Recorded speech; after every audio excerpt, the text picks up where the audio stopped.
Good morning.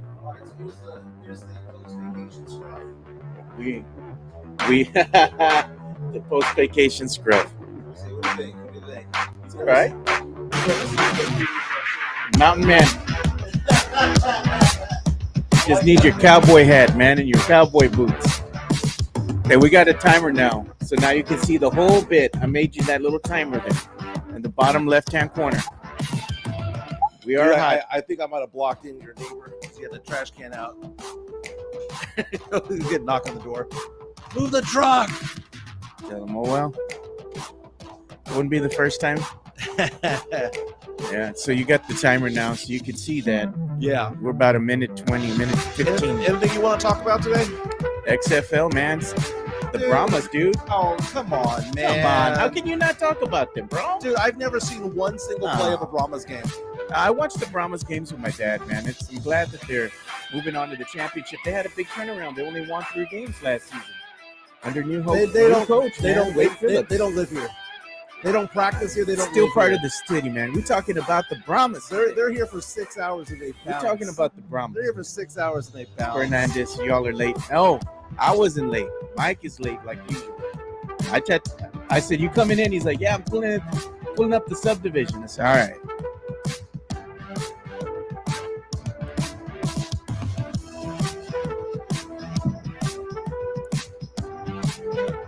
Yeah, I have more people coming over to look at the roof, man. Got a leak in the roof somewhere. Oh, really? Yeah.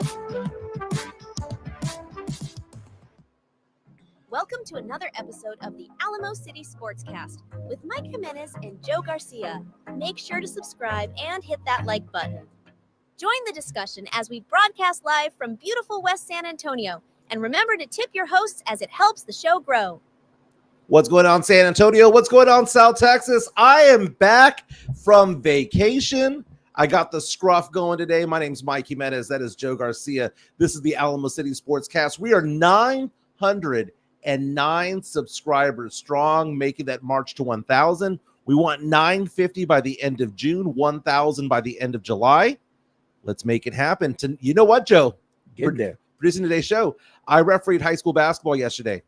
Nice. It was Kennedy against Marshall High School, and it was McCollum against Burbank over at Kennedy High School, right? So I know the season's over. I know the school is out, but it's the same players, and they're wearing district jerseys, though. They can't wear their school jerseys, and they have a parent who coaches, right? But yesterday, 2 of the officials were like, dude, you used to do that show over on Sports Star. Oh, God. And they're like, what do you do now? Do you still have another show? Again, people don't know this, so they got their phones out. They subscribed. That was subscription number 908 and number 909 yesterday. Yeah, we got them. We got them. We're getting closer and closer. But here's the thing. On vacation, I'm back after 4 days. Dude, Nashville's amazing. I got to tell you, man. When? Nashville's going to be the place that I go to year after year after year. You're going to retire in Nashville. Well, here's the thing. I like to go party. Okay? Extroverted Mike, Demon Mike likes to go out and party. And we go out there to like 6th Street in Austin. We'll go to Bourbon Street in New Orleans, right? Or we'll go to the Strip in Vegas. Yeah. The Strip, too crowded, right? It's just crowded, super expensive. You go to Bourbon Street, place is just trashy. I mean, it smells like piss. Okay. Is it worse than 6th Street? You go to 6th Street, there are a bunch of people there who are 21 years old, drunk off their ass, and just acting a fool. And right? the place does stink. It does. It smells. You go to Nashville, 100,000 people showed up for the CMA Fest. Yeah. 100,000. I never felt more safe. The police there, super nice. None of them were dicks. Super nice. The drinks were relatively okay in price. The proximity of where all the stages were, all those bars, so close. It was clean. I saw no litter. It didn't smell like piss. I never felt unsafe. I didn't see a fight break out. Nice weather. Everyone was drunk. Don't get me wrong, but everyone was on their best behavior. Yeah, but you can't say now drunk. that you're 1-0 in Nashville fights now. Midtown Texas say Mike just likes being around white people. He does, man. The coconut's coming out. And then Sid coming out saying Nashville smelled like hot sauce and nice ass. Oh my God, dude. It was white girl heaven over there. If you like girls in denim skirts or jeans with boots. Doesn't matter what race, whether they were Asian, Hispanic, African American, white. Yeah. It was all there, baby. Look at It was all there. JHNSB. How come no show Friday or Monday? Well, if you would have looked at our Twitter, your answer's right there, man. Yeah, the weather knocked us out on Monday. Yeah. Yeah, because of the storms that came rumbling on in. Joe, you had a leak over here at the studio. Yeah, man. I had a leak in my roof upstairs, and thank God that nothing made it down here. But yeah, I'm still dealing with that leak. So Midtown issue. asking the question, Mike, do the drapes now match the carpet now? Thank you for asking it and phrase it in that way, because I'm happy to report that the grays have not traveled south yet. But I got the scruff, Joe. I walked in. What did I say? I said, here's my scruff. I shave every day. Okay. Yeah. At worst, maybe 24 hours without a shave. I like being clean shaven. Yeah. Right now, I'm 3 days in. I think that I'm about 2 days away from actually having a goatee. Look at this. Hit the lights. Morning Wolverine. That is freaking fantastic. I had a blast over there in Nashville. Got to see a lot of country music, got a lot of drinking. Dude, I'll tell you what, the bar that I liked the most was the one I did not want to go to, which was the Kid Rock Steakhouse. 4 levels of music, right? Down low, it's kind of like a rock concert going on, singing a lot of 90s rock and whatnot. Second level, another concert. Third level, another concert. Up on the rooftop, another concert. Was amazing. I look at Sam Salinas.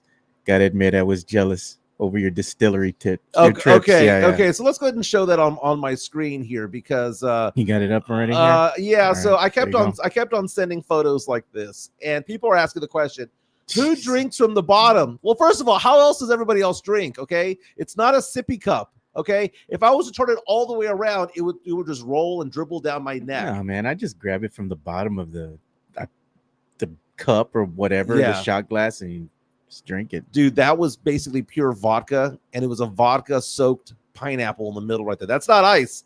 That's a big ass chunk of pineapple. That was strong, man. These drinks were really, really strong over there. But I was sending these photos out there because, I just think it's funny. I did that here I am at Morgan Wallen's bar with a nugget singing down low. Yeah, they were gonna put you on memes with that look, bro. Yeah. This was over in Franklin, Tennessee. So Franklin, Tennessee is a city of about 75,000 people, about 25 to 30 miles outside of Nashville.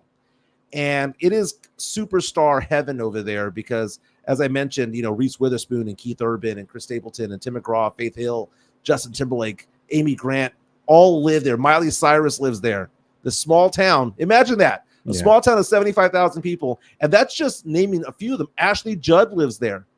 There's a bunch of other country stars that live there. A lot of actors and actresses that live there as well. It's amazing. Well, I want to know, did you see Jelly Roll? You know what? I did not see Jelly Roll. Right. You know why? Because there was so much good live music going on that could be had for free. I just couldn't spend $200-$300 a ticket to see Jelly Roll. But who I did see was Charles Esten. Oh yeah, I was excited about this, man. Dude, Charles Esten was the nicest guy of all time. I saw him perform at the Franklin Theater. 295 people in attendance because that's the max capacity there. Charles Esten is an actor and a comedian. Yeah, he's also a very, very, very good singer. So he was in that show, Whose Line Is It Anyway, back in the 90s. Oh, yeah, I remember with that. Wayne Brady and all them. He was part of that cast, but he was clean shaven at the time. Then you go on to, he was on the show Nashville, which, by the way, I do have video of. So this is courtesy of ABC. Let me go ahead and bring that up on my screen over here. Your chat GPT is coming up over here. Let me see here. So I don't know if you remember this show. But Nashville was big on ABC from 2012 to 2018. I'm rewatching it right now on Hulu. One of my favorite shows. There he is right there. Connie Britton was one of the actresses on this show. It's a very good show about country music and about how people are trying to break into the industry in the city of Nashville, country music, the backstabbing and whatnot. It's like a soap opera, but I got to meet him. He's also on the TV show Outer Banks. He has a very wacky character on Outer Banks on it's a teen drama on Netflix right now. Nice guy. Took photos. Got to have a nice little 5-minute conversation with him. Shook his hand a couple of times. We took several photos. He was a very, very nice guy. We talked about my favorite song on his album. I enjoyed it, man. I enjoyed it. But I'm glad to be back. I'm going to take this off right now. Yeah. I'm glad to be back. We have a lot to get into today, by the way. Besides the scruff, should I keep the scruff? Yes or no?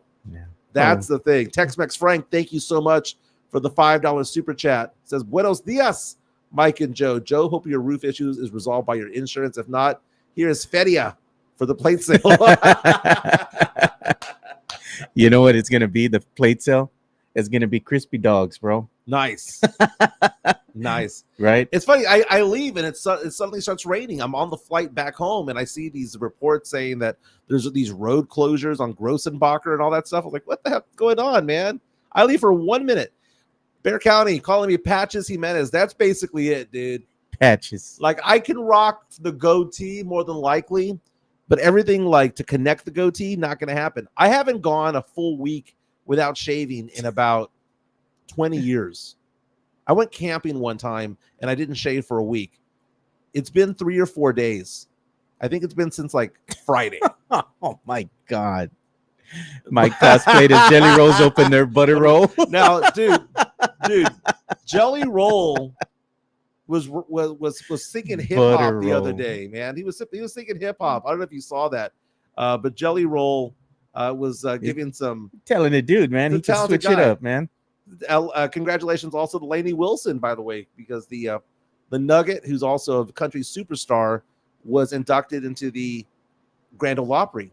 She was number 275, and they made that reveal over at. Did you go CMA check Fest. it out?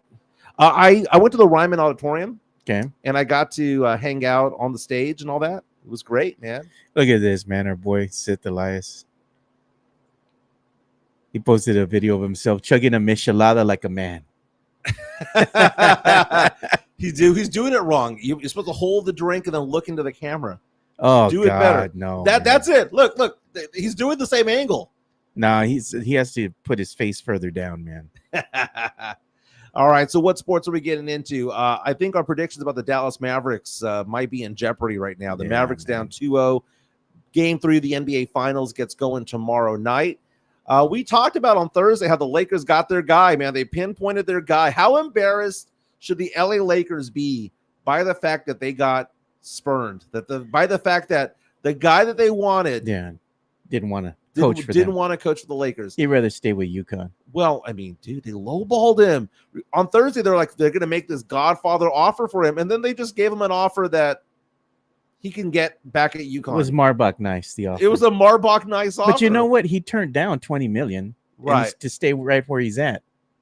I guess he doesn't want to deal with the headache. Well, no, it was a 6-year, $72 million. Yeah, so about 12 a year. Yeah, well, he turned down. He's making $20 million less by staying at UConn. If he had went with the Lakers, he would have made more money. But it's fewer years. Exactly. And it's not like they weren't going to extend him at UConn. He's won back-to-back national championships. I think he's, as a coach, and seeing what he was starting at UConn, he just wants to stay and finish what he started with these kids and see where his career will go. And you know what? I think he made the right move because with the Lakers, you don't have longevity as a coach in the NBA. If you're not producing and you're not really getting into that NBA Finals area, or you're going to the Western Conference Finals, they're going to go ahead and fire you, bro. Maybe he didn't want to be with LeBron. Yeah, he didn't want to deal with the headache, man. And we're going to go over that a little bit more and whether these coaches are really worth what they're getting paid, because I'm taking a look at a list right now of how much every single head coach in the NBA makes. And we need to ask ourselves the question, are they worth the dimes that they're making, man? More NBA talk. We're getting closer and closer to the NBA draft. It's about 2.5 weeks away. 16 days away. I saw a mock draft last night from a very reputable place that just blew my mind. It blew my mind. Spurs might be picking somebody that should be going later, man. They're going to do a primo again. You watch. Well, it blew my mind because it had 2 big names available at number 4 that most mock drafts don't have. Is it possible that Zachary Reese-Archet is falling down? Is it possible that Stephon Castle might be available at 4? Is Sarr going to be available at 4? Dude, I saw one with Sarr going at number 5. That's crazy. So that's the thing about the NBA draft is that we're not going to know because there's no tier 1 talent. It's beauty's in the eye of the beholder. So we're going to talk about that and what Jeff Garcia has going on Locked On Spurs, because lots of great content going on at Cans 5 right now. So we'll get into that. Demon Mike might make an appearance. I have photos of a performer there in Nashville who was Nugget quality, and then it scared me. Oh, God. We're going to have to find out. Does she qualify as a nugget? I say yes, but is it too much? You know how we sometimes see the photos of, the WWE ladies? Oh, man, they're all hot, bro. They're all hot, Come on, man. but they're also buff, right? No, they're muscular. Not all of them are like that. Is there man. a point? Is there a point of no return? Is there such a thing as being too buff to be hot? Caitlin Clark getting mocked on the court now. We'll get into that. And I guess we'll talk about the Brahmas. I'm going to sit that one out, dude, because when it comes to the Brahmas, I don't care. I like to me, it's like NFL, NBA, college basketball, maybe WNBA. We have somewhere golf, tennis, missions. We're just going to high school football. We're just going to congratulate the Brahmas, Demon man. Mike. Brahmas are down here. No, it's fine, bro. I mean, I like San Antonio FC more than Brahmas. Dude, they don't play here. They don't live here. And San Antonio FC does? San Antonio FC, they do live here. I mean, they train here and all that. That's great. But the players don't necessarily live here either. They might come here for the season. They come here for the season. Same thing with the Brahmas, dude, half the Spurs don't live here. Exactly. Dude, I have a problem with that, dude. If they're going to be a San Antonio team, then you know what? Have a 210 area code on your cell phone. Oh, man. Have a 782 -- on your zip code. You're just being petty, bro. I'm not being petty. It's petty, ridiculous, man. Dude. They do not eat in San Antonio restaurants. Yeah. They don't stay they don't go to San Antonio bars. They don't do any San Antonio nightlife. They come on a business trip. They spend the night. They play at the Alamo Dome. They go on the bus. They fly back to Dallas. I can't support that. They put their clothes in the trash bag and get on the bus. I don't give a crap if they go and win a title and they have a parade down the Riverwalk. Same I don't thing care. Can be said I don't care for a lot of these other teams too, man. I mean, promise. Gunslingers, minor league football, San Antonio Gunslingers. Dude, I checked out with the Commanders. I enjoyed the Commanders. God. It was good times. Had fun out there. You're the reason we can't have nice things. Jesus, man. how many of these football teams am I going to have to cheer for? Don't cheer for them. You barely cheer for UTSA. Okay, come on, bro. Dude, I go to almost all the UTSA games. But you barely cheer for them. You're like, the crowd's not loud enough. I'm the only one cheering. I'm cheering against the crowd. So what do we want to get into first, Joe? Oh, my God. Well, you know what? We did have some news that came in on the wire right here about 30 minutes ago. It's being announced by Ari Mirov. He was saying that it was just announced that 49ers running back Christian McCaffrey will be the cover athlete of the Madden NFL 25. The curse, brother. There he is. So first of all, people don't realize this. A lot of people don't. The original EA Madden games, where it goes EA Sports, it's in the game. Rob Thompson of San Antonio Sports Star was the original voice of EA Sports back in the day. I remember he used to say he used to work for them. He used to work for EA Sports in Orlando. So, so people believe in the Madden curse. I don't think it's really happened as much the past few years, but back in the day, it was a really big deal, man. Same thing with the NBA 2K, man. Yeah. He came out on the cover. Oh, man. Not so much anymore, but Christian McCaffrey does deserve it. I did see a TikTok making fun of the fact that Brandon Ayuk is being disrespected by the 49ers right now, the star wide receiver. I don't know if I call him a star wide receiver. He's a very good wide receiver. But Ayuk wants more money, right? And they keep telling him, we can't give you more money because we don't have money to spend. There's cap issues. But what did they do? They gave Christian McCaffrey a raise, $4 million more. I'm not even sure he was asking for it. I think they were like, Brandon, we just want to make you happy. Christian, we want to make you happy. Sam Salinas, man. You and him could be friends, bro. Sam Salinas comes out and says, how can we get into anything when all we get is minor league sports that fold quickly? How many football teams have there been?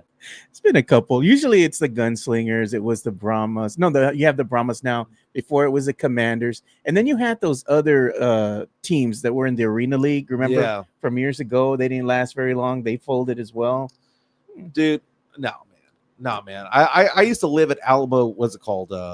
What's that Alamo Stadium where the Gunslingers used to play back in the day? Yeah. With that glassy, that crappy shit that would get on your dollar, that would get on your legs when you sat there at the rock pile. Oh, yeah, that nasty stuff. Yeah, I don't know. You got itchy. You got itchy leg for some reason. Yeah, man. You know what? The Gunslingers, they used to play when they were owned by the other ownership group. Yeah. Before they went to John Wayne, took ownership of the team. They were playing in a freaking barn, bro. Raccoon crap all over the place and Yeah. stuff. They had horses running around in there before. Now that Smelled they're- like crap. Now they're at the Freeman. Now, because they're with John Wayne, he says, yeah, we're going to go ahead and treat y'all better over here. They're at the Freeman. We should go and see it because they do have a nice area. The Gunslingers games. Yeah. When you go in there, they have like a little VIP area where they have tables out and everything. You could just sit down. Great view of the field. You're watching the players close up. We should do that, man. That one I might be interested in Yeah. because it's just the you're so close to the action. The ambiance. Remember back in the day going to the iguanas and the dragons? Hey, the that was iguanas fun. That right was up fun. against the glass, bro. That Come was on. fun. That was fun. Going in Talking there, shit, to the other players. middle of July, it's 35 degrees in the Oh, place. It felt was great, great. dude. Felt great. Let's talk about the NBA Finals right now. Here's where we got wrong. We kind of forgot that Kristaps Porzingis plays for that team. Game 1, Porzingis was just amazing in game 1, right? Game 2 comes out. Derek White comes out with the heroics. And it's funny because right now, when you take a look at this team right now, this team for the Celtics, who's the MVP right now? Who's the MVP? Because you go into it thinking, okay, well, the Celtics are up 2-0. Yeah. They can win the series in 4 or 5 potentially. You would think, okay, well, maybe it's Jaylen Brown, maybe it's Jason Tatum, but really it isn't. Is it weird for me to say that maybe just maybe it's Drew Holiday, maybe just maybe it's Derek White, maybe just maybe it's Kristaps Porzingis? Who is the MVP right now? If you had to go to Vegas right now and Brown. bet, I guess, but this is like a Swiss Army knife team. They've got so many different weapons going on that they're throwing at the Mavericks right now. Yeah. That it's not about the superstars. Mavericks aren't deep enough. Drew man. Holiday going out for 26 points, 11 rebounds, playing tough defense.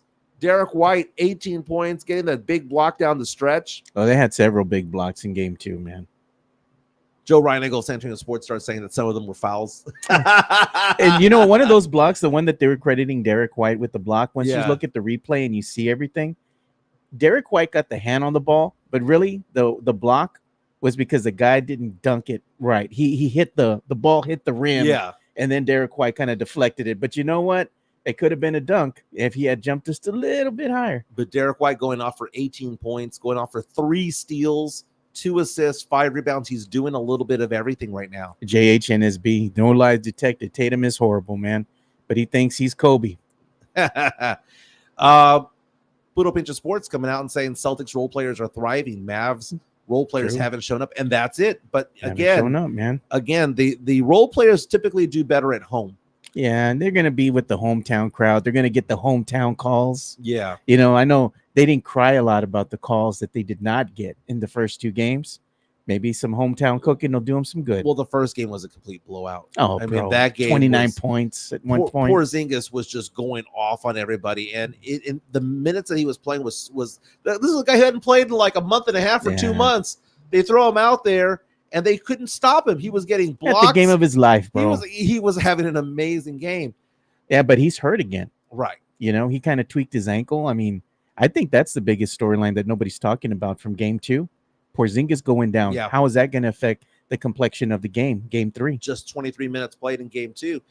Drew Holiday got me excited about Stephon Castle because remember, who have I been describing Stephon Castle as for the Spurs? If the Spurs want to go draft him, I said, who is he? So he's Drew Holiday. I said on a low end, he's Drew Holiday. On a high end, he is Tyrese Maxey.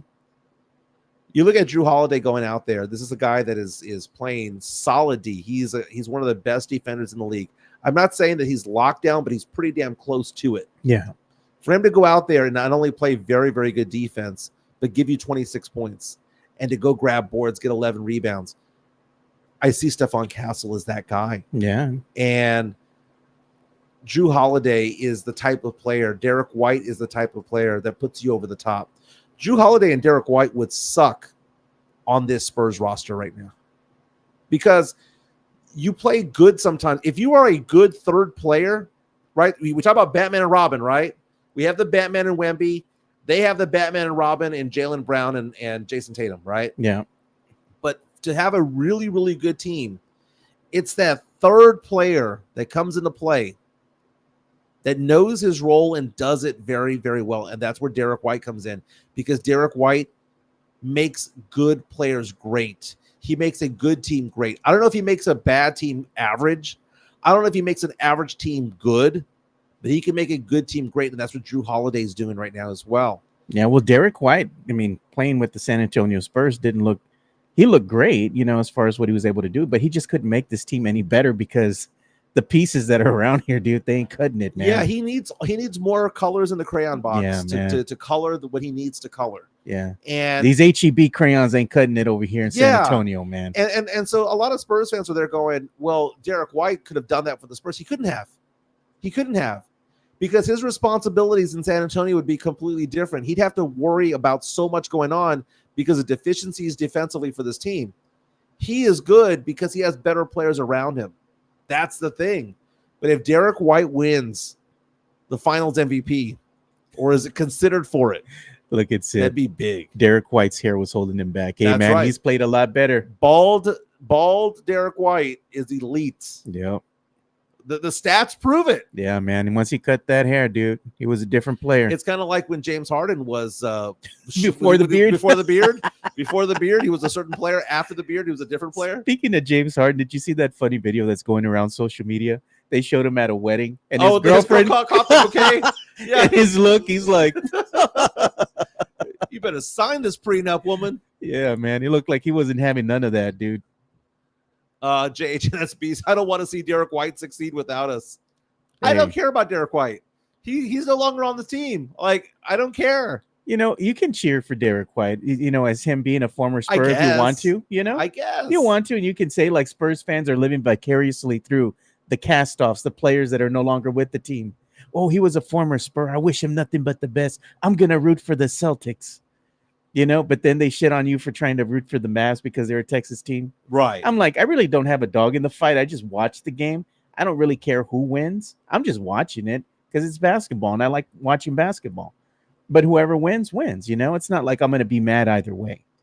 The latest odds, by the way, of winning the Finals MVP, you're talking about Derek White. Derek White's still 50-1 odds. 50-1. Wow. Kind of tasty. I'm not saying it's going to happen, but in poker talk, these are called pot odds, right? Yeah, exactly. Because if it's 50-1, I would think to myself, do I have a better than a 2% chance of this happening? Right? Jason Tatum right now is plus 125. Originally, he was minus 200, so his odds get lower and lower. Jaylen Brown's at plus 175. Drew Holiday at plus 750, with 7.5-1 odds. Kristaps Porzingis at 40-1. Derek White at 50-1. Drew Holiday, though, it's plus 750 is amazing. He originally was plus 120. Think about that. He was 120-1 odds. Yeah. Now he's 7-1 odds. I'm just saying, people are taking notice. The gamblers are taking notice. Starting to play a lot better, man. Game 3 tomorrow. What do you got on that game, Joe? I mean, do you think that obviously if the Celtics win, the series is over. But this has got to be that game, that statement game from the Mavericks where Luka goes off for 44 points. That's what I'm thinking. But Vegas thinks it's going to be a close game. Dallas favored by just 1.5 points. Vegas is also expecting a higher scoring game because it's 212 for the over-under. These games have been going kind of low. I think I still like the Mavs, man, in this game 3. I don't think they're going to win by much. I think this one will be a really close game. Yeah. The Mavs will find a way to win.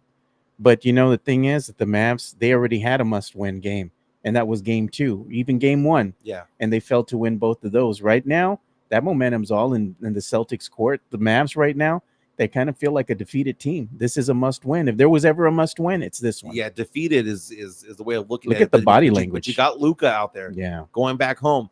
The over-under being 212.5. First game went 196. Second game went 203. Or 206, rather. Okay. And the spread is, the over-under is, I'd say the first game went 196. The second game on Sunday went 203. And the over-under is 212.5. Where are these points coming from? You got like, what am I missing here? Maybe they're making the players do some shaving. This is a sucker's bet. Some shaving. This is a sucker's bet. This is a sucker's bet where what do? They shave the points and the stats in their favor. Hey man, let me get my boy over here. Get his, let's talk about the LA Lakers. Where do they go from here, man? Where do they go from here? Because the Lakers on Thursday when we had our last show, it was looking more and more like they had their guy. But I like the headline that ESPN.com has right now. Says Lakers are embarrassed now, but how can they recover after Hurley's rejection? Dan Hurley, the head coach of the UConn Huskies, back-to-back national championship winners, basically turned them down, right? Turned them down because that was their guy. Early on, we were hearing that JJ Redick was the guy that they were targeting, right? Because that is LeBron James's guy.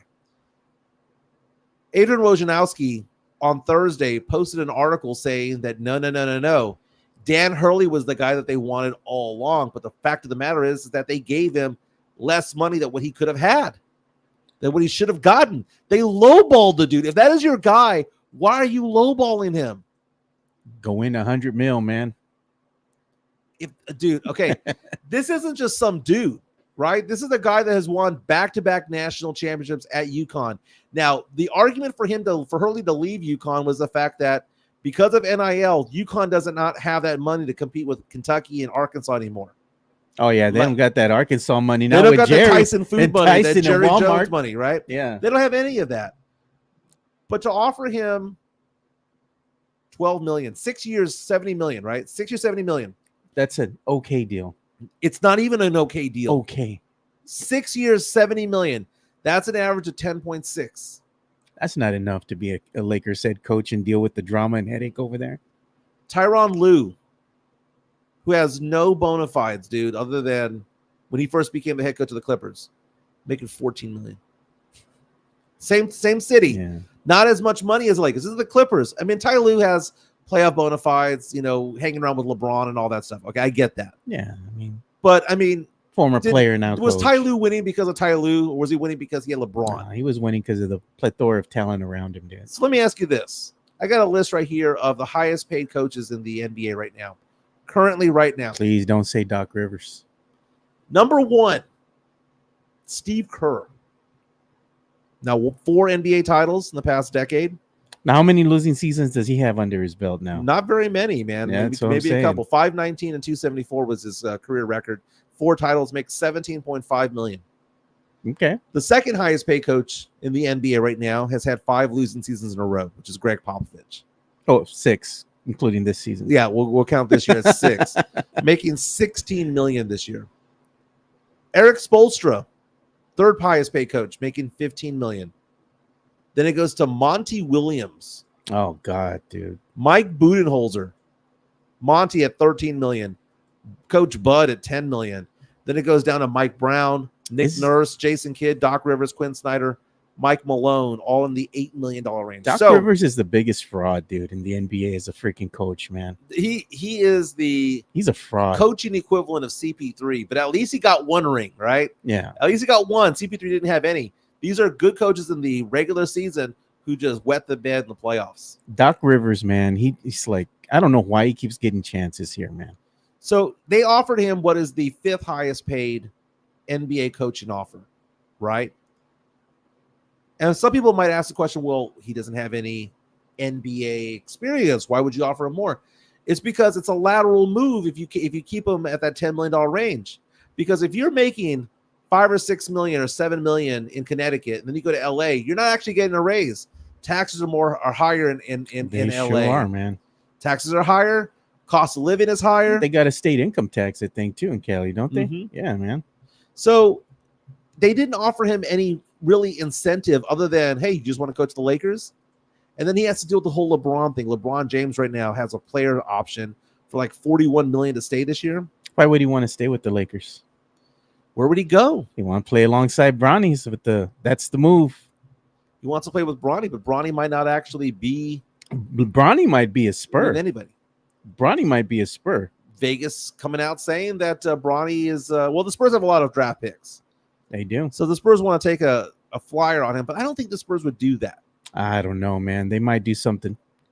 I don't see the Spurs doing that because what are they going to do with the Spurs Bronny? don't like unwanted attention. Yeah, but what would they do with Bronny realistically? He'd be delegated to the Austin Spurs.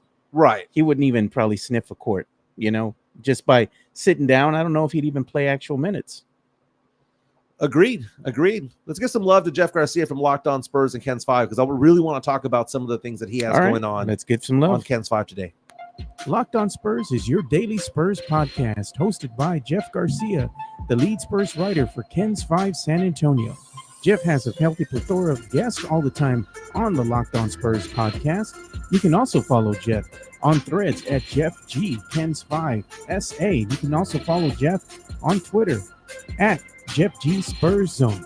So make sure you go ahead and give Jeff a follow, not only on Threads and Twitter, but also on YouTube at youtube.com/@LockedOnSpurs. This is where you're going to be able to find the replay of the Locked On Spurs podcast.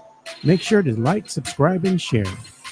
So if you can show my screen, Jeff Garcia from Locked On Spurs and Ken's 5 just posted this video at Jeff G Spurs Zone. That is Zachary Rees-Sarchet, the French prospect who's going to go in the top 5.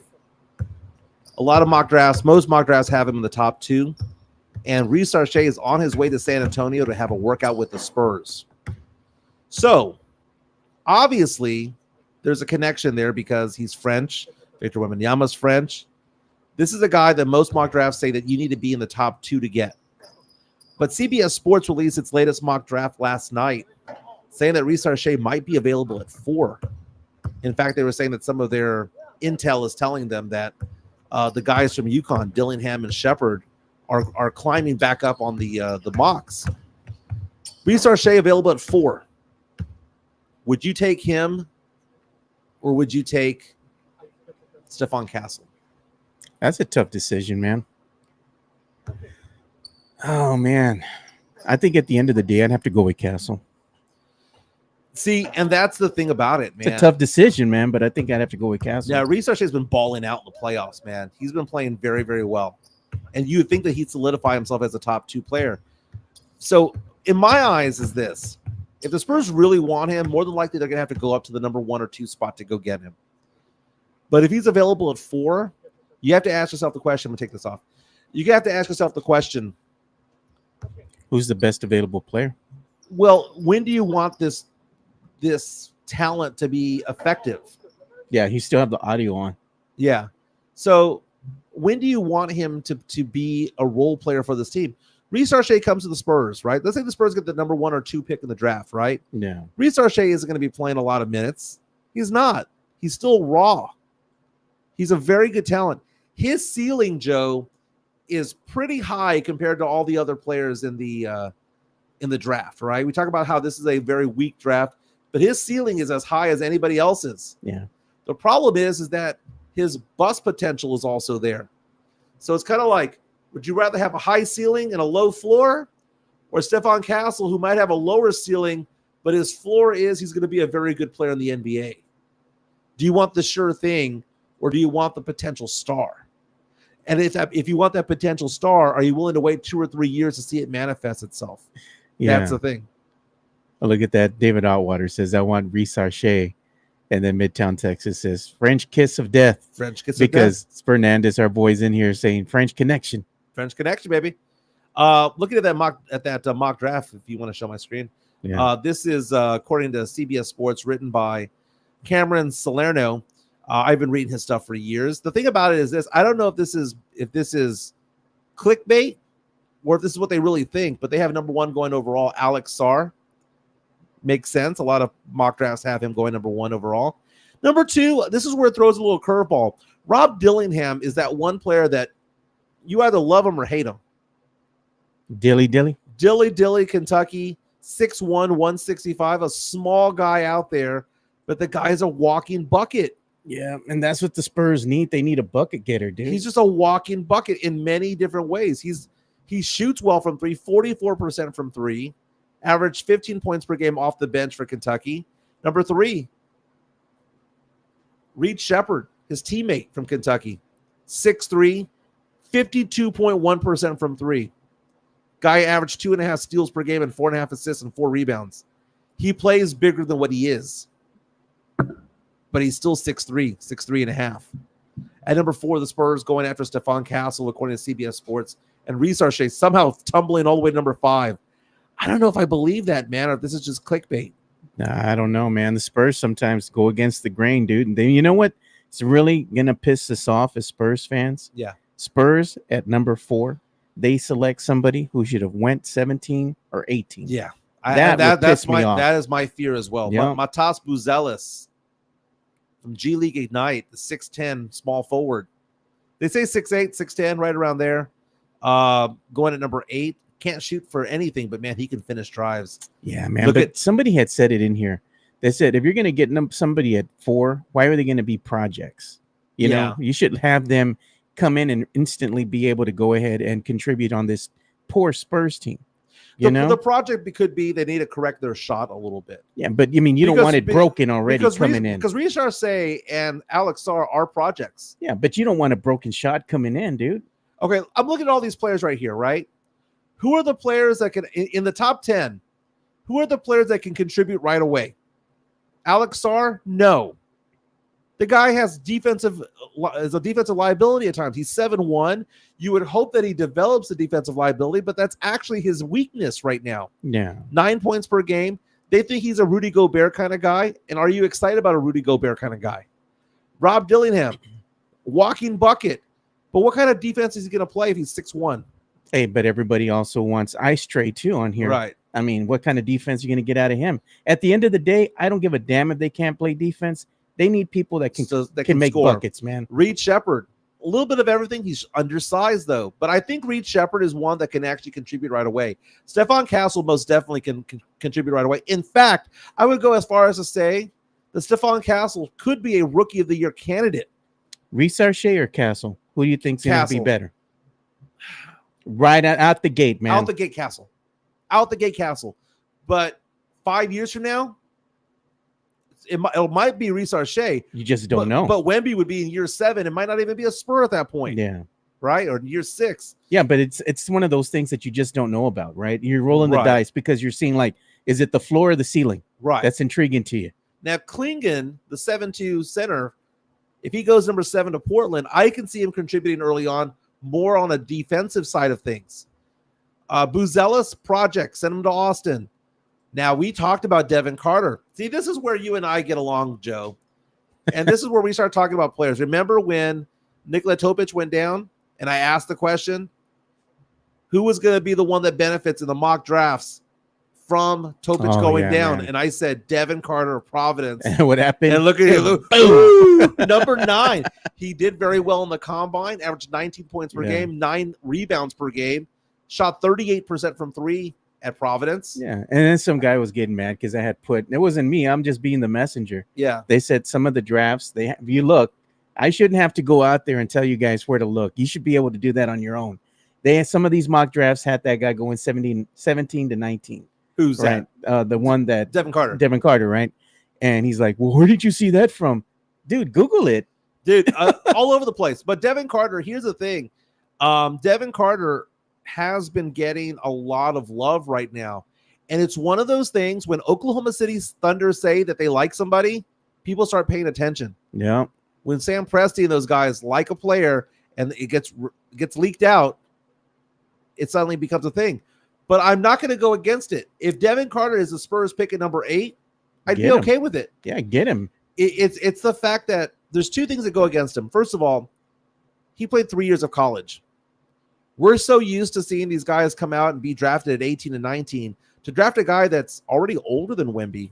He's what, 22, 21, right around 21. That's a little bit of hesitancy for some people. But he's a solid player coming from a Providence program, which is very disciplined. Yeah, got a good if you watch the way Providence plays, it is Hoosiers-esque. It is disciplined basketball. Yeah. You do not make a lot of major mistakes. He's actually a safer pick than most people think. He can shoot. He's got that experience. But what I like about his stat line, he's a point guard who, although is 6'3", averaged 9 rebounds per game. He goes out there and he's scrappy. He's going to go bang bodies down low. Devin Carter at 8, I would not hate it. But the thing is that Topic was the guy who people wanted to have early on, arguably from Serbia. He was going to be the best point guard go in early. Point guard prospect. Yeah. And this is where we start talking about the Reece Shea versus Stephon Castle. Devin Carter probably has a higher ceiling, higher floor than Topic, but Topic probably has a much higher ceiling. Look at Joshua 8. If we get Devin Carter, we're cooked. Might as well trade Wemby. Yeah, I like this Big East basketball is very pure. I don't know who said that on our stream here, but that's very true, man. Big East basketball, that's where it's at. Sam Salinas, thank you so much. But someone had a benefit, and by the way, this same mock draft has Nikola Topic dropping to number 10. Yeah, Nikola Topic, he's going to be damaged goods, man. Partially torn ACL. Utah Jazz might be able to get him at that point. Yeah, and Hanover Fist draft day is going to be wild. It is going to be wild, man. We don't even know what we're going to do for the draft. Are we going to cover? Are we going to go somewhere and watch? We got to figure this out. The Rock is going to have a little watch party. We do that. Hang out with the Gente, man. We can do that. I'll be at the Spurs Club, though. Somebody sent me a meme saying that I overlook the complex. What are you gonna say? Look down at them and say, "Let them eat cake. Let them eat cake." Come on, man. Draft day is going to be wild, man. That's the thing. We don't know what's going to happen with some of these things. Now, we were talking about Jeff Garcia from Locked On Spurs and Cans 5. He had a Locked On Spurs. I subscribe on Spotify and YouTube. You should as well. He had James Pledger from San Antonio Sports Star, host of Extra Innings there. And they were asking the question, and I'm going to call it up right now. By the way, we got to talk about how was this the most ripped podcast of all time? Because we know Jeff Garcia likes to work out. He likes to work out. That's his thing. Yeah, man. Jeff Garcia with over 4,400 subscribers. Fantastic. But he had Pledger on. Pledger, a good friend of the show, one of my besties. And they were asking the question about Lauri Markkanen. Wow, if you want to show my screen. Pledger, sun's out, guns out. Muscle shirting it into the Locked On Spurs podcast. But the question that he had on there was, which would you rather have, Joe? Darius Garland, point guard, come into the Spurs? Or would you rather have a forward like Lauri Markkanen available? Would you be okay with a good point guard, but a small forward? Or would you be rather have a forward like Lauri Markkanen who can create his own shot, who's a sniper from three, who can play defense? Would you rather have that guy down there to complement Wemby and maybe just still have Trey Jones out there?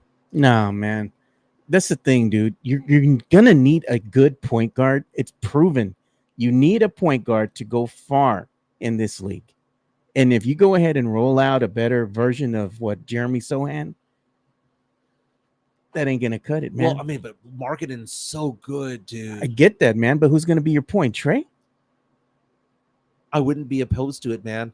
If you package the 4 and the 8, you gave them Chicago's top 10 protected, and then you give them Keldon and salary filler. I'll tell you this, Mike. If the Spurs don't get a point guard, sign me up for another 4 or 5 years of mediocrity.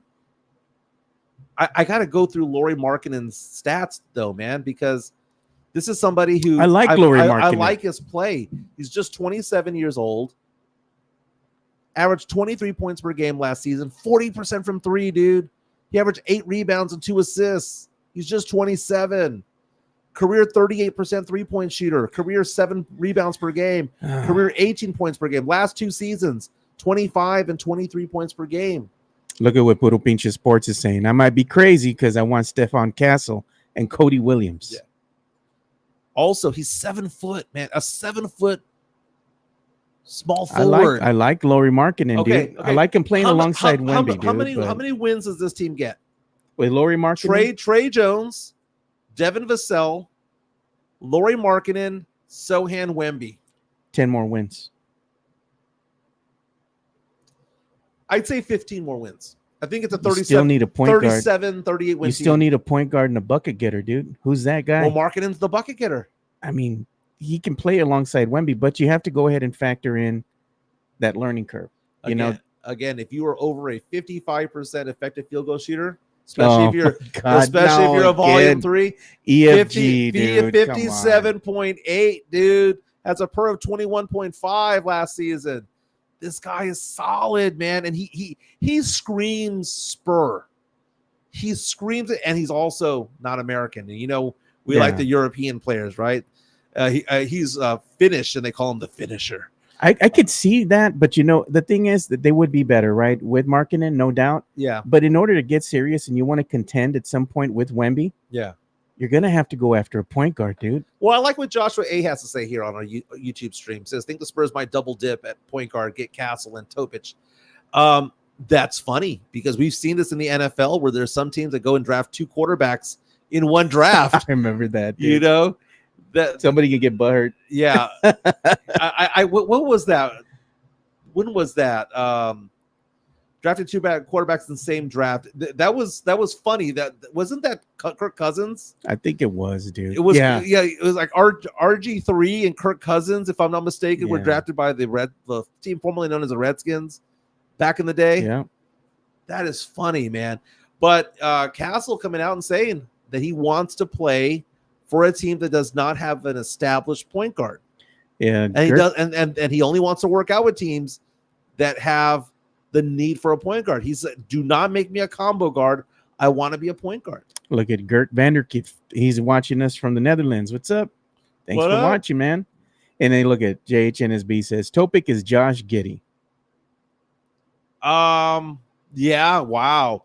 I hadn't really thought about that. That's a good like analogy, you know. That is good. So we have an article from Jeff Garcia on Kens5.com, basically talking about how Danny Green was a guest on San Antonio Sports Stars The Blitz with Joe Reinagel and Jason Minix. Yeah, saying that he believes that the rebuild's going to take place faster than what people think.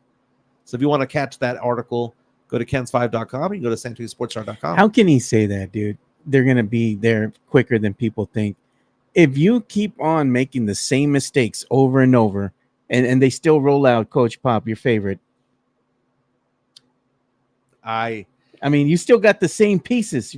It's like this, right? You're going to go to the racetrack, right? You show up every day, every weekend, right, to the racetrack with the same beat up car, and you're still running the same parts, and you're hoping to win.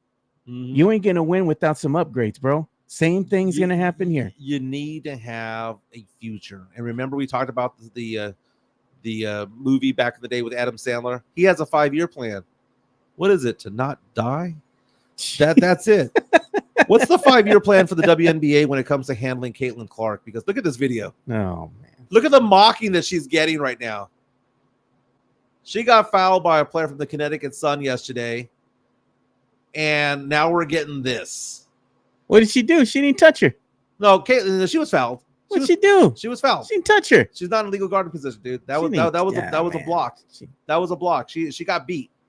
But she's saying that Caitlin flopped a little bit to try to sell the play. That was a foul. That was a foul. But the disrespect that she's getting these days, being left off the U.S. Olympic women's basketball team. What was the reason why they should have put her on? She's one of the 12 best players in the women's basketball. Yeah, but you also had other players that are deserving as well. No, I understand that. But here's the thing. She's big league. It's one of those things. You put her on because you want the attention. Well, they're saying that they kept her off because they didn't want the attention. Well, exactly. That's what I'm saying. You put her on because you want the attention. But the fact of the matter is, here's a couple of things if you can take this off. Yeah. The fact of the matter is that they're hypocrites. Because 3 or 4 of those members on that team, Diana Taurasi being one of them, were rookies when they were first on the Olympic team. Yeah, Diana Taurasi's up there in age already, man. But when she was a rookie, yeah, she was on the Olympic team. 3 of her teammates that are on the Olympics right now were rookies on the Olympic team. So they have a history of the last 3 or 4 incarnations of the U.S. women's national basketball team of having a rookie on the team. Maybe they're sparing her, dude. So it's not unheard of. And they came out and said, well, the reason why we don't want her, they didn't say because she didn't deserve it. They didn't say because she wasn't one of the 12 best players. They said because they didn't want to piss off her fans who would be upset that she was not going to get a lot of playing time. And then you have all these people coming out of the woodwork saying, well, is she one of the best 12 players? Because maybe she is, maybe she isn't. That has never been the argument. The thing about putting together an Olympic team is it's not about putting together an all-star team. It's about putting together the best team and the best things that you will need, right? Yeah, you need balance. You need balance. And if you don't believe me, we have a Spur that has a gold medal. Yeah. Keldon Johnson. In fact, Draymond Green wanted Keldon Johnson on the team. Got Keldon Johnson on the team. I know Pop was coaching, right? But Draymond Green oftentimes said that, remember, they struggled early on in the Olympics. Who did he credit for bringing the team back? Keldon Johnson. Keldon Johnson. And it wasn't necessarily what Keldon was doing on the court, although he did have a game or two where he did well. He was a great teammate. He was a great teammate. Yeah. He was getting people amped up during practice. He was psyching people up. He was doing all the locker room stuff, and he was getting people. He was saying the right things. He was the hype man. Yeah, he was funny. He was the Flavor Flav of that team. He was funny, making them laugh behind the scenes and all that. Getting the pressure off of them. He knew his role. Was Keldon Johnson at any point the top 12 player in the NBA? No. Was he one of the top 12 players that were available? No, it's because they were creating a team. Now tell me this. How many players out there in the WNBA can shoot a three like Caitlin Clark? Yeah, but what is she going to do for the locker room, just like you said with Keldon? Who cares? What do you mean who cares? It matters. On the court, Keldon Johnson was not elite at anything on the court compared to... He was a great locker room presence. Right. But what I'm saying is on the actual court, there is nobody on the women's team who can shoot like Caitlin. And that might actually be a thing. They left her off because they are haters. Because they are absolute haters. And now the mocking that she's getting. Do you think that any other player would be mocked that way? Now, when she tried to sell it, dude, yesterday I was officiating a basketball game yesterday, right? Where I saw a player do that neck movement thing 6 times. And I told the coach, he faked it all 6 times. Yeah, he faked it all 6 times. Why did I call it? Faked it 6 times. Did Caitlin try to sell it? Yes. Okay. But the hatred for her right now is obscene. It's obscene. And now they've gone from going out there and trying to foul her aggressively. Now they're outright making fun of her on the court. Yeah. And now they're excluding her from the Olympic team. No one said that she was going to be the starter. I don't think she would have expected to be a starter for the Olympic team.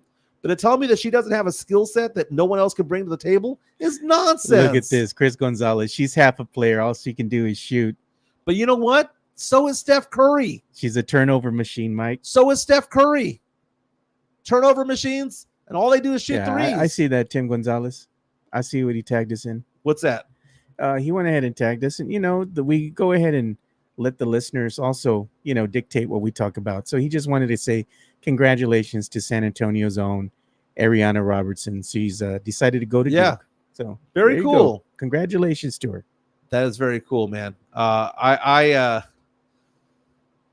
3-pointers made per game. Caitlin Clark right now is second in the league in the WNBA right now. I mean, I'm trying to figure out the disconnect. You have to ask yourself the question, is she one of the 12 best players in the WNBA? And even if she isn't, does she have a skill set that would allow her to do what she needs to do? 16 points per game. Shooting her 3-point shooting this year, 33%. Not as great as she was in college, but again, all eyes are on her. So I don't know, man. I just didn't like the excuse. If they had come out and said, we do not feel that she's one of the 12 best players, I would have been okay with it. But when they came out and said, we didn't want to piss off her fans, that means she is deserving. We just don't want to deal with the headaches that come along with the rock star. Yeah. And that is wrong, dude. That is punishing her for having popularity. That's wrong. Again, I could have accepted of the idea of, well, she's just not good enough yet. We have a better team. We're going to take Kelsey Plum. We're going to take whatever, right? We want a more experienced team. And it's not like the women's national team isn't going to win every game by 50 points anyway, right? Yeah. But you know what? I have some information here that was interesting to me because I was looking at, stuff that we're going to talk about here, during the show. Yeah. And one of those things is, of course, what's happening right now with the WNBA since Caitlin Clark came out on the scene, right? Right. And how she's actually helped the WNBA. So I'm going to show this stat right here. So the WNBA released a report saying attendance is up 156% from last year And more than half of all WNBA games this year have been sellouts. About 400,000 fans have attended WNBA games this season, filling WNBA arenas to 94% capacity. Yep. And that's the Caitlin Clark effect, dude. Angel Reese effect, you know? So, I mean, the WNBA has seen a resurgence here of their brand. I mean, people are watching, and it's clearly evident, as you said, when you have ESPN stating, you know what, we're going to go ahead and televise WNBA games in lieu of putting on the MLB games on the ESPN network instead of the flagship ESPN. Now with the WNBA games are on there, and now the MLB games are on ESPN2. Yeah, she's big league, and it's what people want to watch. The ratings, the ratings dictate what they're gonna put out there in the eyes of the people, man. All right, we have some breaking news coming in, not sports related, but it's not entertainment related either. But we talked about the fact that Trump was convicted of 34 felony charges back in the day last week or a couple weeks ago. Hunter Biden, president's son, guilty in a federal gun case, faces 25 years in prison. This just came down the past few minutes or so. I was reading that too right now. I was looking at that. So apparently he just walked out of court with his mom, First Lady Jill Biden. You know what's funny? They not funny, but they talked to President Biden, right, about a week ago. Mm-hmm. And they said, are you going to pardon your son if he's convicted? He says no. No. Yeah, he said no, absolutely not. And he shouldn't. Yeah. He shouldn't. Other stories. Aaron Rodgers, missing in action. Did not show up for a mandatory Jets training camp. Coach says unexcused absence. Wasn't he? He was injured on the first drive of the first game that he was with the Jets. That's him for you, man. He's a weird ass, bro. He's a freaking weird ass, man. He's out there, man. Why would you not go? Because you're a dick. That's why. Yeah. Robert Saleh, the head coach of the Jets, saying, quote, he knew that the 4-time MVP would not be present, saying, quote, there was an event that was very important to him that he wanted to go to, but it was considered an unexcused absence regardless, right? An important event to him. What was he on? Pat McAfee's show? Oh, no, he can't be on the show no more. You know what happened? Pat McAfee, that was his boy. But then you know what? Aaron Rodgers is going to do Aaron Rodgers, bro. And he done said some dumb stuff, man.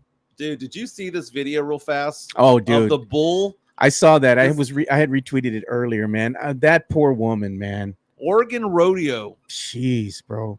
That's brutal, man. Okay, so a bull went on a rampage, according to TMZ, at an Oregon Rodeo Saturday night. It's not going to be euthanized. They're just going to take it someplace else.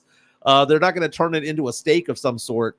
But at that rodeo, some madness occurred, man. They showed what happened. There was video of somebody who had taken the video of that same bull in the actual rodeo, right? He was in the ring, and the bull was just running around. Here it is. And he jumped out. Here it is.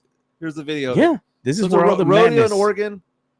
And, you know, sometimes they attack the cowboys, the riders, right? Yeah. This thing just jumped over the fence and into the crowd. They're trying to corral him. He just jumped right over the railing, dude. This is scary, man. Can you imagine being in the first, second, or third row? Dude, this is like an SUV coming at you, man. Come on. 2,000-pound vehicle come your way. Whoa, dude. Look at that leaping ability. He gone, dude. And then what happens is the madness that ensued after he jumped the railing. He went down the concourse. Yeah. That is crazy. I'm going to show that jump again. That's like a 30-inch vertical? I mean, Reed Shepherd would be proud. Damn. 42-inch max. Dude, look at that. Look at that thing, dude. Behemoth. Boom. Joshua A. coming out and saying that's why you don't have rodeos in Oregon. Sit's coming out and saying that's LeBron James of Bulls. Chris Gonzalez was not a charge or a block. That was a charge. And oh, by the way, where's the rodeo clown? There was not one in there, dude. So after this, by the way, this is all courtesy of TMZ and TMZsports.com. But that sucker kept going down the concourse.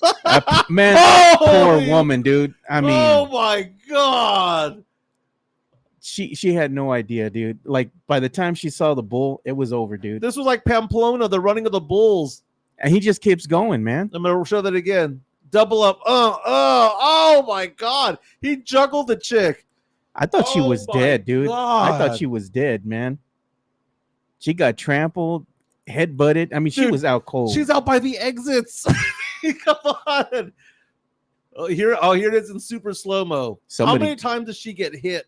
Couple times, bro. Somebody getting sued, man. Look at that. By the time she realized what's up, Oh my God, from the front, back, boom, head, almost got her almost threw her into a table. and trampled her ass, and then took off. That is brutal, dude. Damn. That is brutal. So she's okay, huh?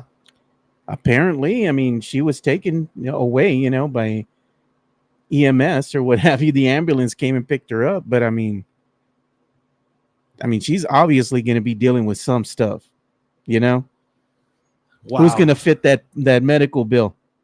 Unless you signed a waiver when you went in saying that you're not going to hold them liable. I don't think you can hold. I don't think anyone signs a waiver saying that that they're not going to be safe in the crowd or in the concourse area. You know what I'm saying? Well, maybe sometimes they have that in the price of the ticket. It'll say that on the ticket. You're accepting this ticket. You're also going ahead and saying that you're not going to hold this liable. I'm reading that the rodeo had the balls to continue with bull riding the rest of the weekend without any incident. They didn't say, you know what? Maybe we should stop this. By the way, so next month, and I want to have the story now because I posted this on Twitter yesterday. Going to entertainment news. You want to do the entertainment bump? Oh, yeah. Let's read this real quick. $5 chat from the Drew Show. He said, from the Drew Show, if I were in Canada, I'd give Caitlin Clark citizenship. She should medal on the team. Also, T.I. got 1 year, 1 day, and paid $101K in restitution on federal gun conviction. T.I., that was back in like 2009 when that happened. I know because I was going through my first divorce back then. And I was at T.I.'s last performance before he went to prison, which was over at what is now the Tobin Center downtown.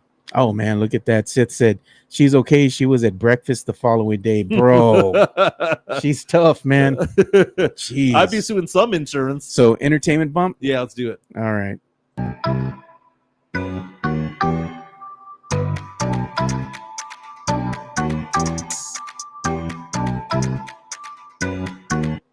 So if you want to show my screen, you're seeing a lot of memes coming out right now of American Pie.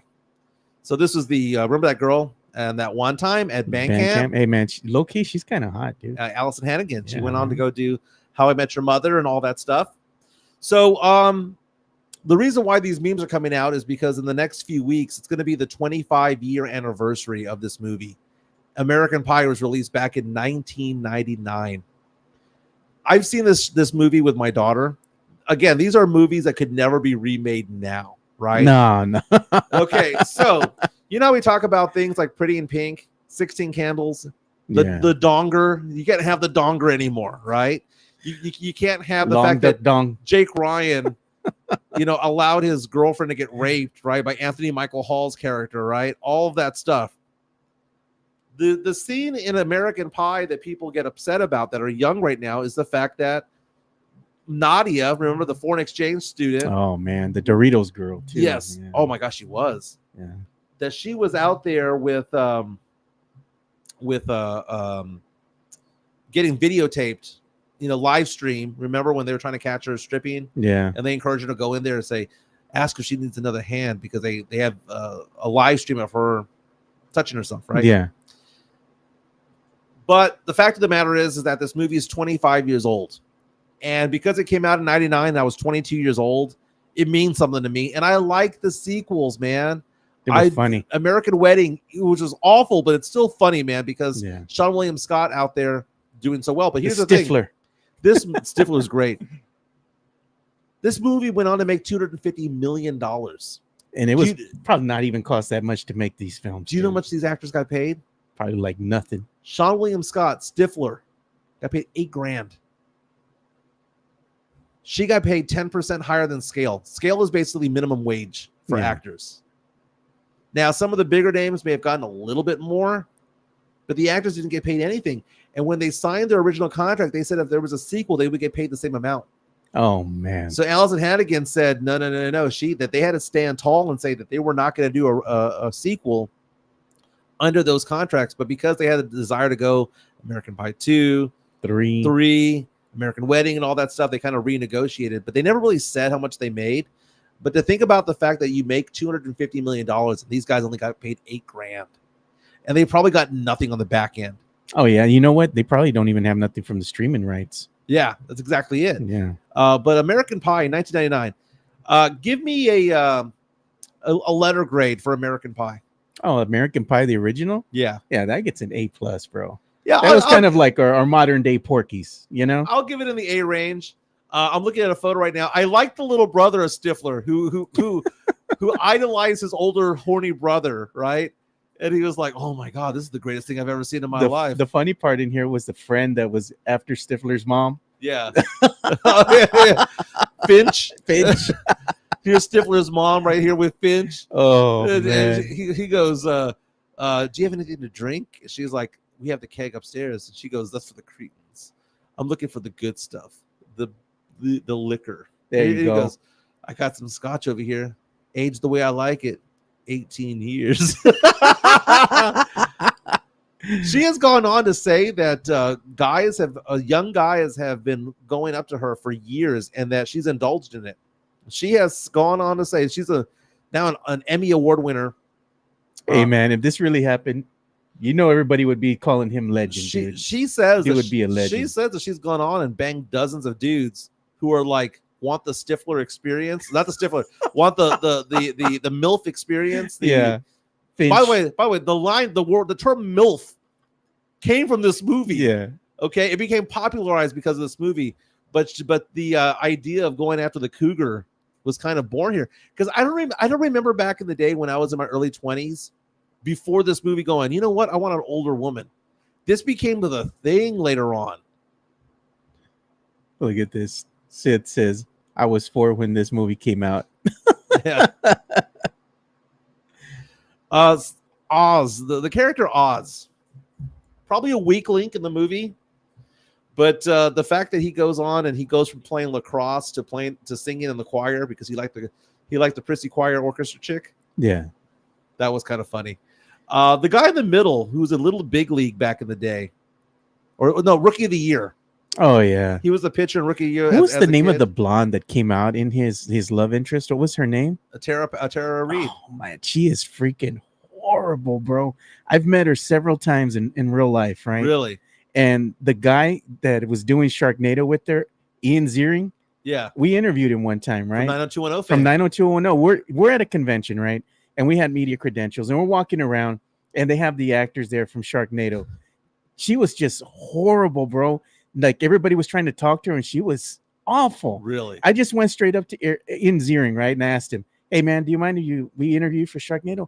"Yeah, sure, guys, whatever, man." You know, he was so happy, he was so welcoming and everything. And then you had her over there in the corner, right? And he's talking to us, and she's getting into it because somebody went up to her and asked her for an interview, and he just kind of looks over there, and he's like, he could tell he was tired of her, man. She is proof She's that awful, she bro. is proof that guys don't like skinny chicks. No, you gotta have some curve to you, man. Tara Reid was kind of cute in Van Wilder, kind of cute. Man, she didn't age well, bro. She didn't. No, she got all that face, that reconstructive, just that she got that surgery. Fake tan. She was orange. No, yeah, man. But you go back in time. Look at the Shannon Elizabeth on the far right had a pretty decent career.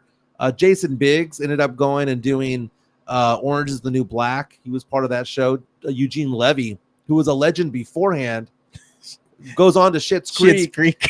He's great, dude. Iconic role of the patriarch of the family. Yeah. Schitt's Creek is such a great series, bro. It's so funny, man.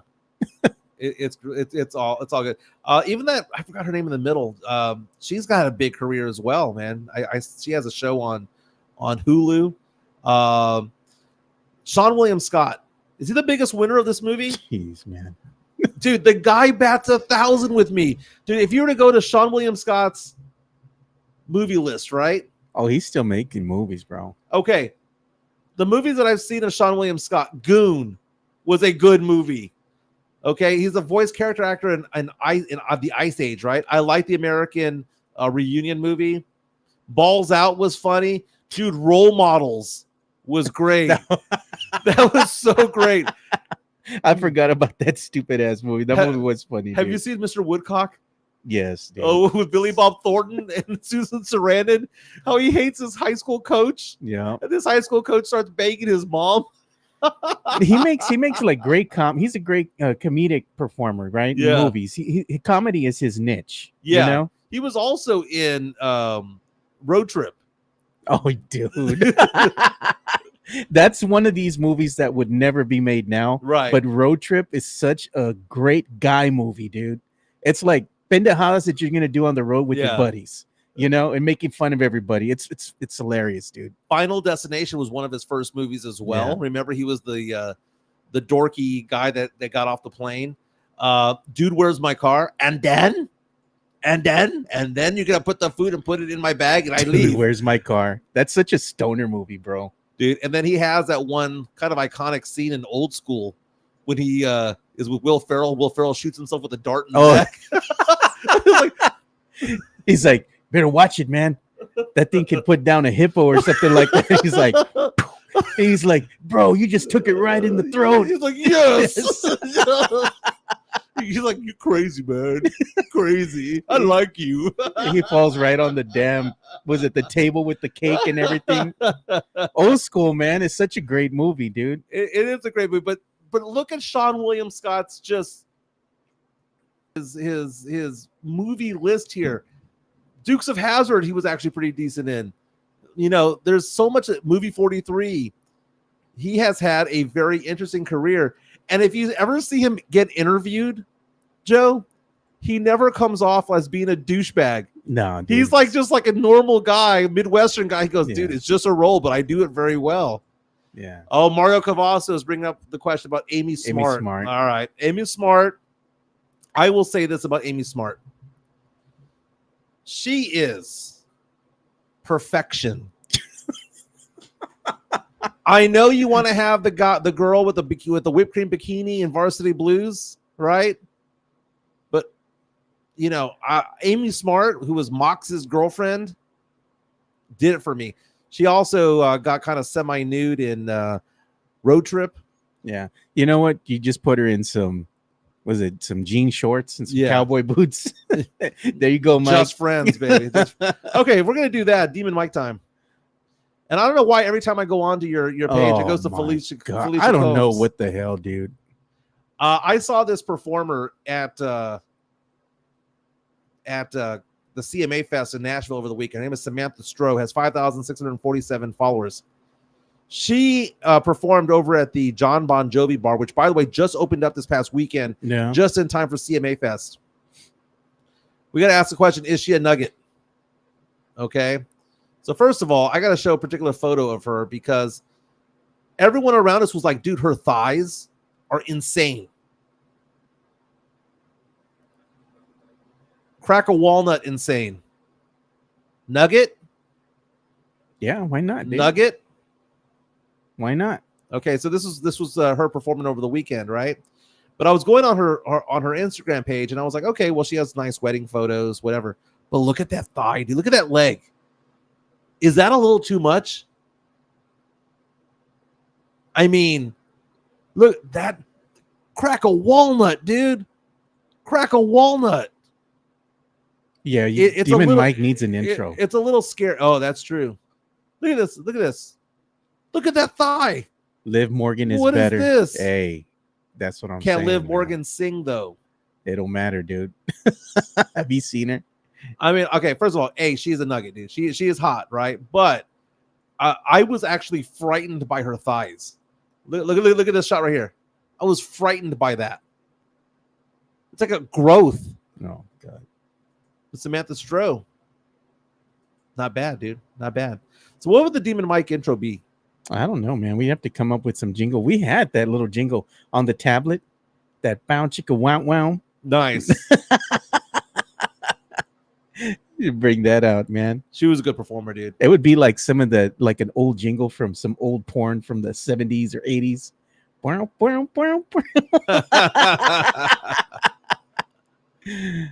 is funny. Oh, There's a man. performer that is going to be in San Antonio this weekend. Her name is Juliet Cole. I'm gonna look her up real fast. Go ahead. She's performing here in San Antonio. I saw her perform while I was in. Actually, she's Julie Cole or Juliet Cole. Let me see here. I gotta find her name. But her name is Julie Cole. She'll be performing here in San Antonio this weekend. Whitney Cummings is coming to town. I got tickets for that. Nice. Are you a Whitney Cummings fan? No, man, I'm not really into country, dude. No, Whitney Cummings is a comedian. Oh yeah, no, I mean, I'll watch some of it, but I don't really care for it all that much. Depends on. It has to be somebody really well known Yeah. that I'll go see. Well, Whitney Cummings was the creator of Two Broke Girls on Okay. CBS. She also created a show called Undateable and also another show Yeah. called Whitney. Well, I thank her for Two Broke Girls because I'm a Kat Dennings fan, dude. Oh yeah. So she was the showrunner. She was the creator of the show. Yeah. She's performing at the LOL Comedy Club. I'll be there Friday night at the 9:45 p.m. showing. Chris Gonzalez. No, Mike, that thigh is a good piece of meat. You're not gonna go see Grupo Frontera? You're gonna see that's too ethnic for you? No, ethnic? man. I'm good, dude. I'm good. I'm Well, good. we know you ain't gonna go to No Tejano, bro. You don't like it. This is Julia Cole is her name. Julia Cole. Okay, you got her on the screen right Yeah. now? All right, let's go ahead and go there. There she is. Yeah, she was cute, dude. She was cute. This is not a Demon Mike necessarily segment. But Julia, I'm gonna look up her Instagram for bigger photos. Julia Cole is performing here in San Antonio this weekend. Has 183,000 followers online, but she's performing here in town. Let's see where she says she's performing. Let's see here. She's in Corpus tomorrow Corpitos. at the Brewster Street Ice House. Not bad, dude. I'm getting into country music, man. And maybe that's my thing. Maybe it's not Tejano. Maybe it's country music, man. Yeah. Hey, man, I had a great time story. I have a story to share with you guys, Yeah. man. So on Saturday, man, my cousins, they're like, hey, man, we're going to go to the bar. And you should come up and pull up. Mm-hmm. I'm like, F it, dude. I'm going to go. So I go out there and I take one of my boys with me. One of my best friends lives like a block away from me, 2 blocks away from me. So I said, come on, man, I'm getting you out of the house today. We're going to go hit up the bar, dude. This is one of these moments, bro, where I don't know what the hell happened, man. Full disclosure, I was bar hopping, right? So I went out there, hung out with my cousins, and we hadn't gotten together, because they missed my birthday because they were all busy. They were out of town and whatnot. So I go to the bar, and then they have like a gift for me. They have a bag waiting on the table for me. And they're like, man, we got you. You don't even worry about anything. Man, the buckets of beer just kept coming, bro. Mm-hmm. And then I was sitting down talking with them, and the waitress comes up to me and she goes, it's your birthday. She goes, since you're celebrating your birthday here, even though it's past, we give everybody who has birthday, celebrating a birthday, we'll give you a free shot. Name whatever you want to drink. So I got me a shot of Jameson.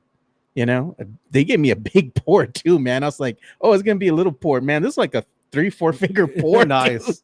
I'm like, oh, I'm not gonna turn it down. So I drank that, dude. Then we went to another bar, and I was out there drinking with them, some of my cousins' friends and stuff. We went out there, hung out. Before I knew it, dude, I was out here at freaking Hooters by 151. Yeah. And I was just looking at my best friend, and I was like, how the hell did we get here, bro? Like, what's going on? And ain't nothing better than a free drink, dude. I drink myself sober, though, because when I had Hooters, I drank a couple more beers. I was all right. Dude, okay, so you talk about drop beers, right? Yeah. Nashville, the hotel I stayed at, had a free happy hour. Yeah. So they served drinks for everybody for free, right? Like an hour and a half, but it was only like 4 drinks that they had there. Yeah. These guys were showing up because beers cost about $10 on Broadway, right? 10, 12 bucks. Dude, I saw this guy. I'm just sitting there, and he brought a case of beer. I had 2 or 3 cocktails. I saw him down an entire case by himself, and never got up to go to the bathroom. Who are these people? How do you train for that? Yeah, man. You just drink the beer, dude. And once you break the seal, then you got to keep going. Yeah. But you just don't think about it. You're having a good time. You're drinking beers or whatever. It's all good, bro. Hand of a fist saying, bro, turn in your Mexican card, MJ. Hey, I like watching girls dance Tejano, but I don't want to hear the music, man.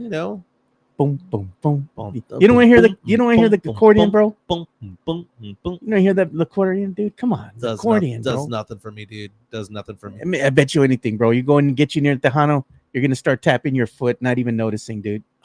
It's in your DNA, bro. Hasn't happened yet. Oh, come on. My dad loves Tejano, dude. Come on. I remember back in the day, dude, my dad used to listen to KEDA 1540 AM. It's still etched in my brain. Yeah. And they had this this commercial back in the day, back in the 80s and 90s, that played every freaking hour. And I'd be with my dad driving in his blue Chevy. You know, they had that radio, awful 80s intro, it that was, the lasers. Yeah, and it was this guy with this god-awful voice going, Radio Jalapeno, What was that station, dude? Stereo, No. That's what you would hear, and it sounded like that. It was gimmicky, but Yeah. that's etched in my head. And I remember I ran into an old friend of mine from middle school who used to hang out with us back Sean? in the day. No, different friend. This guy named Richard. And I remember the last time I saw him, I hadn't seen him in 30 years. He did the Radio Jalapeno jingle because when he saw me, he remembered my dad playing that in the car, and it was just the commercial from KEDA. They had the big old jalapeno logo. I remember going to missions games at VJ Keefe, and they'd have like booths up there. That's so funny. You remember that old? They still have it here, I think. Here, the station, La Ley, the law, La Ley. Okay, Mario Cavazos remembers Radio Jalapeno. He remembers it. Radio Jalapeno.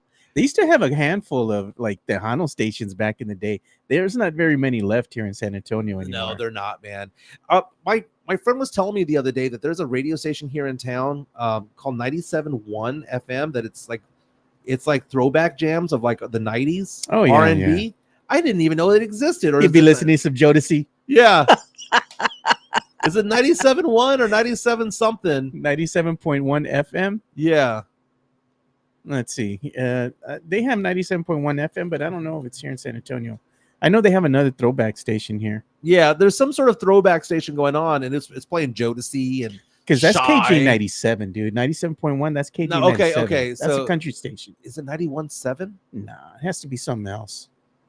I got to figure out which one it is, but San Antonio throwback station. Let me see. Throwback radio station is. I don't think it's 107.5 The Vibe. 107.5 The Vibe is fine, but there's a station out there that I had never heard of before that is like doing throwbacks right now. I got to check that one out. Hey, you know what? One thing we're going to do real quick before we start bringing the show to an end here? Yeah. We're going to give a quick shout out, man, to the San Antonio Brahmas, man. They went ahead and won the XFL Conference Championship. So now they're going to go ahead and play now for the UFL Championship as they go and face the Birmingham Stallions. And the Birmingham Stallions, they're 10-1 in the season. Guess who's the only team to beat the Birmingham Stallions during the regular season? Let me see. Is it the Brahmas? Did they wear black and gold? Yeah, it was the Black Brahmas. black and yellow. So I'm going to root for the Brahmas, man. Good for them. Hopefully they go ahead and bring the chip too. Where's the San championship Antonio. being played at? I don't know, man. I don't know where it's being played. You know what? I think I do. It's going to be played here in San Antonio, I believe, on Sunday, on Father's Day. We got to talk about that. Father's Day. Father's Day. I mean, if you really wanted to go, would you go on Father's Day? I mean, wasn't this the If league? my dad wanted to go, I would take him. Wasn't this the league that started on Easter? Yeah, on Easter. And everyone was making fun of it, but then you were on Easter Sunday with family. Yeah. And you're like, well, we got to watch something on TV. Well, I watched. You see, the reason that I like They were watching, smart. They were smart. Yeah, the reason that I like watching the Brahmas is that I have something in common because my dad, he's disabled, right? Yeah. So he's not very mobile, but I'll go and hang out with him every now and then, you know, on the weekends or what have you. And he's watching the games. He always wants me to watch the Brahmas games with him. So I've been watching the Brahmas games with him. And I was watching the game where they beat the Birmingham Stallions. Wow. And he was getting all excited for it and everything. So, I mean, it's something that I have in common with my dad. If he did want to go watch the championship game, I would take him. I'll go just to bet on it. Yeah. I'll go just to bet on it, man. By the way, I was talking about that country star, Julia Cole. She's performing at the Rock Box downtown. Look at this $5 chat from the Drew Show. Appreciate you, Drew, man. We really do. And look at this. He says San Antonio Brahmas attendance is some of the lowest in the league. Failed by SA. Never get another major league sport ever. Well, this isn't a major league sport. It's just UFL football, dude. I mean, it's minor league sports, dude.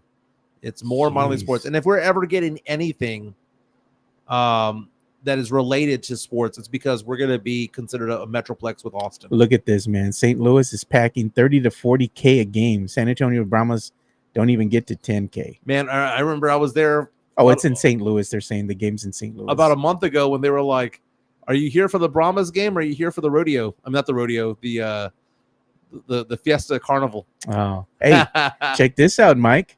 Free brunch at Spurs Club on Father's Day. Oh, I know. I got to get my reservations in, my man. I'm actually on my way over there right now. They're not going to let me in because I got too much scruff. You got to wear a blazer. Nah, the dress code there is okay. You know, just wear no running shoes, and you got to have a collar. Let me ask Whether you, it be man. a polo or are you a fan of the shirt. blazers that have the little pads for the elbows? I'm not a what's it called, a professor. So no, that's specifically designed for the professor look.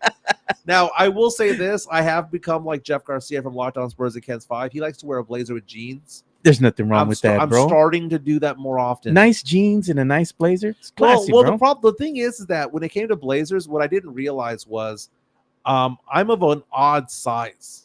Yeah. So you know, I'm of an odd size. Probably wider at the shoulders. I'm stocky. Yeah. Right. And so I ended up going to Men's Warehouse, which, by the way, isn't like the best place to go get the place. It's not bad. I mean, people knock Men's Warehouse. I'm not going to knock good, it. dude. It's not.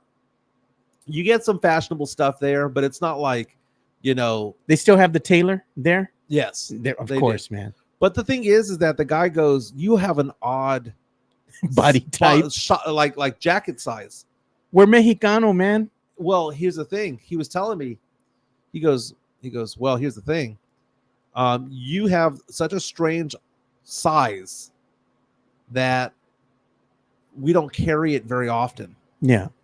And he goes, in fact, look at all of our jackets here.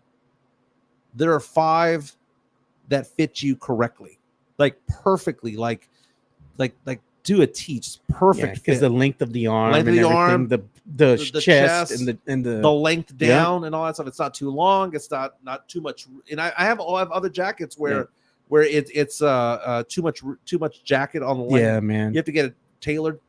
Well, he was saying, here are the 5 jackets that fit you.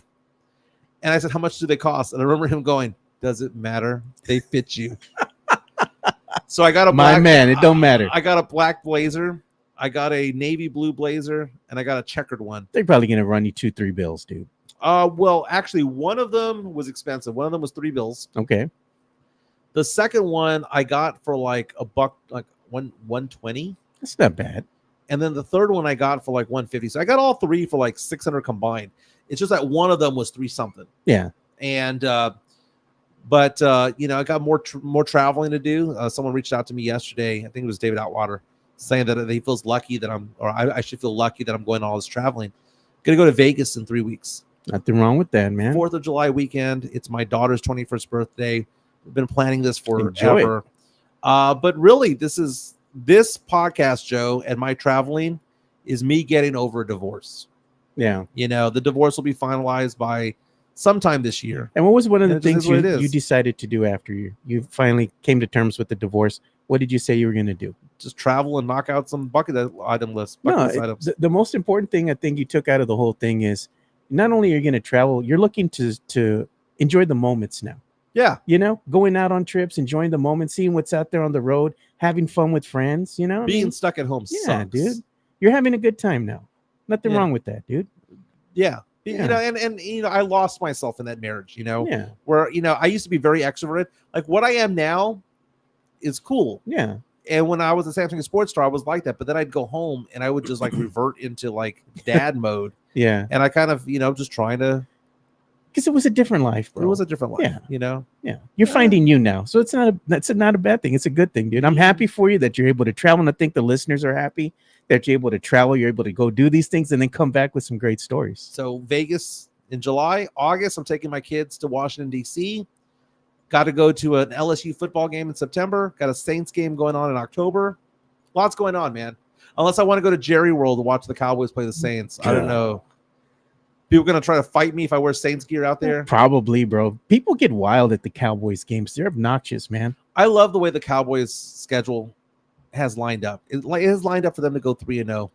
Cowboys and fans fight with their own then fans, they're bro. gonna go 9-8 for the season, 8-9 for Yeah. the season. But they're gonna get off. We're gonna hear we them boys No. with a soft After they schedule. beat the soft teams in the NFL. Yeah, come on, man. we them boys. Yeah, we them boys. We make noise. That's what one of my friends always tells me. My best friend. Every time the Cowboys are playing and they score a touchdown, it doesn't even matter, Mike. They could be like losing 38-0, and then they score a touchdown, and he goes, "You know it's coming. We them boys." Drew Show saying WSOP is going on, Mike. Dude, I played the WSOP back in 2012. I outlasted 80% of the field, almost cashed in the one tournament I played over there. Oh yeah, you were telling us that, and you met some good players. I mean, yeah, Joseph Chong, who was a November 9 guy. And was it Hottie that you met over there? Let me see here. The one from Deal or No Deal. Oh, Pilar Lastra. Yeah. Good times. Good times. Everyone have a fantastic day. It is Tuesday here in San Antonio. No rain today. Thank God. Let's see what it's going to get up to today. What do you think? It's gonna at least be 100 again, dude. Dude, it was 80 degrees when I was in Vegas. In Vegas, Nashville. 89 degrees right now. It's going to get up to 96. 35. Oh, a 55% chance of rain today. I hope not. What? What? And the rain chances are over 55% between the hours of 6 p.m. and 7 p.m. So get home early. We have an announcement to make, dude. I want to say congratulations to my son. Yeah. Because tomorrow, I don't know if I'm going to do the show tomorrow. You're going to have to do it remotely. I'll let you know. Yeah. Because I got to see what the move is. Because my son's graduating tomorrow. So he's going to be graduating. Of course, it's going to be held at the Alamo Dome, which all the north side, school districts, when they graduate, it's always at the Alamo Dome. So I'm going to see what the move is tomorrow. I don't know if we're going to be doing something with them the whole day. Are we going to be doing breakfast? I got my sister-in-law, my nephew, flying into town. They're going to be over here with us. Whole family's getting together tomorrow. So congratulations to my son, man. Congratulations to your son. Congratulations to you and your wife as well. Yeah, thank you. Going to make the announcement about the school? Don't know, dude. He's still kind of thinking, man. He has so many options, dude. He kind of wants to go to Texas Tech. I feel like that might be the move for him. I think it's a great play. Yeah. It's a great play because he gets away from home, gets to live on his own for a little while. He's still in the great state of Texas. Yeah. It's not too difficult to get there. What, a 5-hour drive maybe? Yeah, 5-6 hour drive, dude. It's not bad. The student body over there is very, very I don't want to say cult-like, but they're very, very passionate about what they do. There ain't nothing else to do over there but go to school. Go to school, and they got a big old lazy river on Texas Tech. There you go. White girl heaven. Hey, you never know, man. But you know what? The way, I told my wife, man, the way to this boy's heart is going to be through his stomach. He's going to have to get somebody that can cook, man. Yeah, good luck these days. Yeah, exactly. Everyone have a fantastic day. Heading off to the Spurs Club. Hey, hit the like button on the way out. Thank you for all the super chats, by the way. And spread the word. We're at 909 strong. Let's get to 950 by the end of the month, man. We need your help. Appreciate it. See you guys tomorrow.